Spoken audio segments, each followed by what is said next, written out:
Welcome to the Slop Temple. We pray this video helps.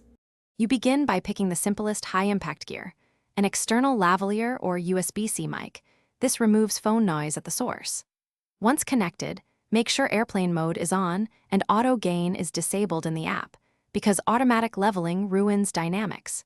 You should also free at least 1 GB of storage and install a recorder app that supports 48K HC and 24-bit.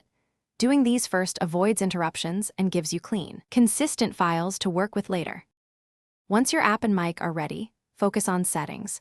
Choose 48K HC and 24-bit when possible, because higher fidelity helps in editing. Then set physical positioning. Keep the mic roughly 1/2 to 1 meter from your mouth and point the capsule at the source. This reduces room echo.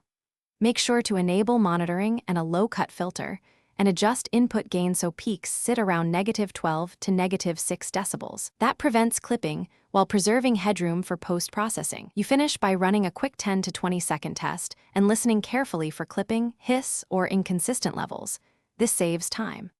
Once satisfied, export uncompressed WAV or FLAC and keep the originals, then make a compressed MP3 for easy sharing.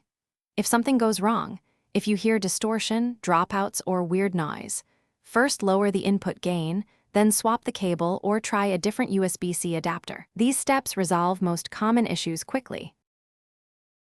Thanks for watching. Consider subscribing if we helped you.